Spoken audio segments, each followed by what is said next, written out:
بہت سارے ملحدین جو آج کے زمانے میں ایتھیزم جو پھیلا ہوا ہے، ایک عجیب سی بات ہے، وہ بہت ساری چیزوں کو ایکسپٹ کرتے ہیں اور کچھ چیزوں کو ایسا اگنور کرتے ہیں، نکارتے ہیں۔ حیرت کی بات ہے، ایک نوجوان لڑکا ہے، اس سے میں نے پوچھا، کہا کہ ہم سائنٹیفک بات کرتے ہیں، جو چیز دکھ رہی ہے ہم اس کو مان رہے ہیں، جو چیز نہیں دکھ رہی ہے آپ خدا کے ہونے کو کیوں ہم کو منوا رہے ہیں؟ خدا کو کسی نے دیکھا ہے تو نہیں دیکھا تو ہم کیوں مانیں؟ اور جو چیز دیکھی ہے اس کو تو ہم مانتے ہیں۔ تو میں نے کہا اگر یہی اصول ہے تو مجھے بتاؤ، چاند کی زمین، چاند کے اوپر جانے کے بعد وہاں کی زمین، وہاں کی گریویٹی کیسی ہے؟ کہا وہ زمین کے برابر نہیں ہے، گریویٹی نہیں ہے۔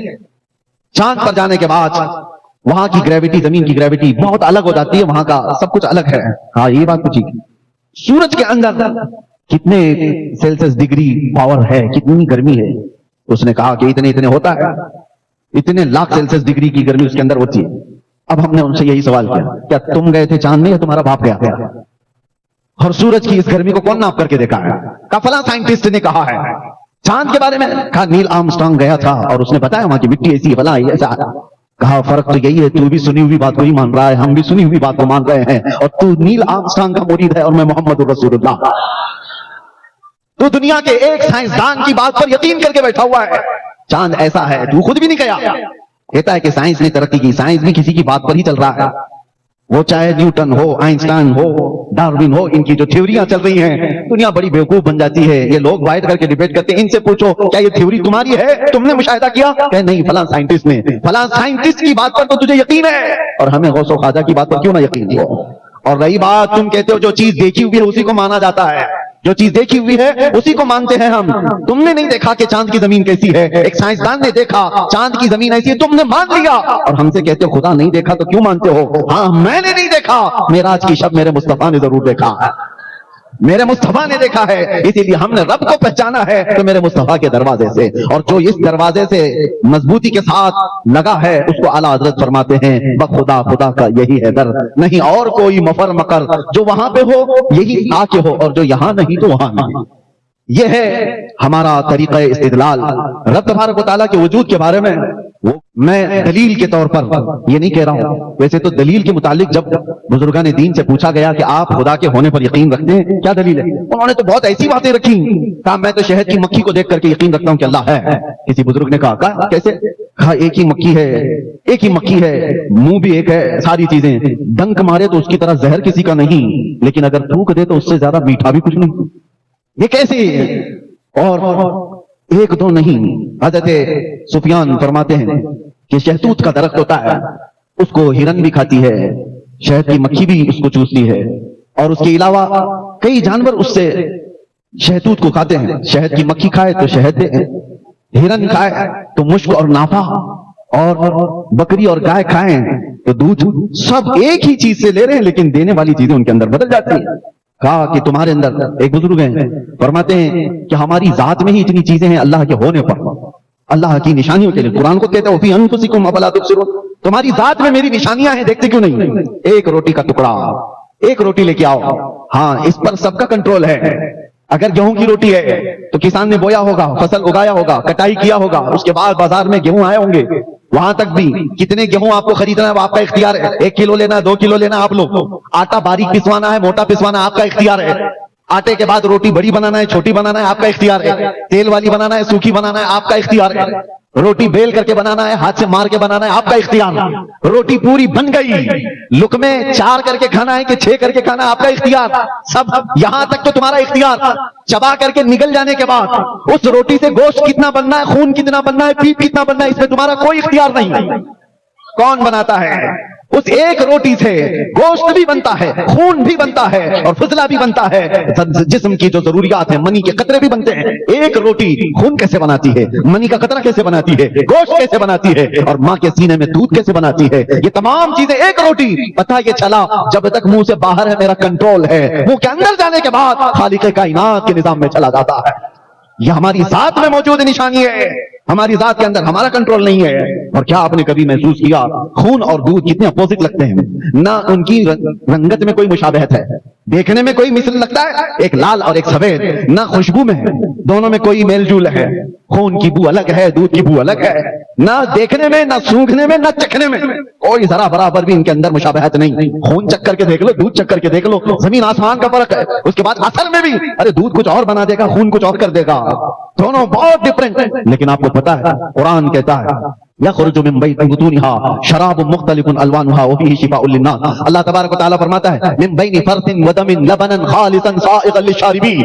تین چیزیں، ایک دودھ، ایک خون اور ایک گوبر، تین اپوزٹ چیزیں دکھ رہی ہوں گی آپ۔ اور اللہ قرآن میں 14ویں پارے میں فرماتا ہے گائے کو دیکھو، بکری کو دیکھو، دودھ کہاں سے بنتا ہے، سائنس کے بچے ہوں وہ تحقیق کر کے معلوم کریں، ریسرچ کریں، دودھ جہاں سے نکلتا ہے اللہ فرماتا ہے خون اور گوبر کے بیچ سے نکلتا، خون اور اس کے گوبر کے بیچ سے دودھ کو نکالا جاتا ہے۔ قرآن میں رب تعالیٰ فرماتا ہے من بین فرث ودم لبنا خالصا، خالص دودھ ہم گوبر اور خون کے درمیان سے نکالتے ہیں، سائغا للشاربین، پینے والوں کو خوشحال کر دیتا ہے۔ دودھ جب آتا ہے نہ اس میں خون کا مزہ ملتا ہے، نہ رنگ آتا ہے، نہ بو آتی ہے، نہ گوبر کا رنگ ہے، نہ مزہ ہے، نہ کوئی چیز۔ یہ دونوں چیزیں ذرا برابر بھی دودھ کو اثر نہیں کرتی۔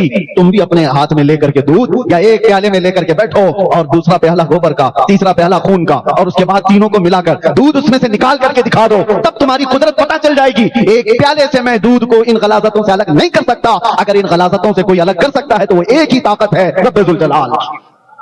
اللہ تبارک و تعالیٰ ان غلاظتوں سے بھی پاکیزگی کو نکالتا ہے، اور یہ اس کی قدرت کے دلائل میں سے ہے۔ قرآن عظیم میں اللہ نے فرمایا، اور پھر طاقت و قوت کی بات، دنیا بہت کچھ آج ترقی کر چکی ہوگی، یہ گھاس پھوس سے نکل کر کے اب آسمان سے بات کرنے والے عمارتوں میں آ گئے، لوگوں نے یہ سوچ لیا کہ اب اڑنے والے طیارے، پرندے کی شکل میں جیٹ، ساری چیزیں ہم نے بنا لی ہیں، دنیا کو ہم نے گھنٹوں میں نہیں منٹوں میں طے کرنا شروع کر دیا۔ لیکن یہ سب چیزیں ہونے کے بعد آج تک پوری کائنات میں کسی نے یہ دعویٰ نہیں کیا کہ میں کسی کی جان بھی ڈال سکتا ہوں۔ یہ ایک چیز ایسی ہے جو انسان مرتے دم تک بلکہ قیامت تک اس کو نہیں کر سکے گا۔ کیوں؟ قرآن میں اللہ تعالیٰ فرماتا ہے کہ یہ انسان کی بات کو چھوڑو، رب تبارک و تعالیٰ یہ فرماتا ہے وما قدر اللہ حق قدری۔ اللہ تعالیٰ فرماتا ہے کہ لن يخلقوا ذبابا ولو اجتمعوا له، سارے انسان مل جائیں تب بھی وہ ایک مکھی نہیں بنا سکتے، ایک مکھی نہیں بنا سکتے۔ لن يخلقوا ذبابا، قرآن کا لفظ میں کہہ رہا ہوں، ولو اجتمعوا له، سارے لوگ مل کر کے اس پر کوشش کر لیں تو ایک مکھی نہیں بنا سکتے جو جان ڈالنا ہے اس کے اندر، جاندار چیز کو نہیں بنا سکتے۔ تمہارے اندر جو جان ہے یہ اللہ کی نشانی ہے، اور موت یہ اللہ کی نشانی ہے۔ اس سے بڑی نشانیاں کیا ہو سکتی ہیں؟ موت اور حیات اللہ کے ہونے پر دلیل ہے۔ ہر بیماری کو ڈاکٹر صحیح کر سکتا ہے، مرنے کے بعد کیوں نہیں صحیح کرتا؟ چند سانسیں کیوں نہیں دے سکتا؟ ارے میرے عزیزو، تاریخ میں موجود ہے ایک بہت بڑا امیر زادہ کوریا کا رہنے والا جو حکومتوں کو خرید لیا کرتا تھا، ملین نہیں بلین ڈالر کا مالک، لیکن بیمار ہوا۔ یہ 2012 اور 14 کی بات میں عرض کر رہا ہوں۔ ایک بہت بڑی ٹیلی فون کمپنی کا مالک دنیا میں، جس نے پورا ہنگامہ مچا رکھا تھا، بیمار ایسا ہوا کہ بستر پر گرا۔ جانتے ہو پر ڈے اس کو ڈاکٹر دیکھنے کے لیے جو آتے تھے 1 کروڑ کا خرچہ تھا، 1 کروڑ پر ڈے۔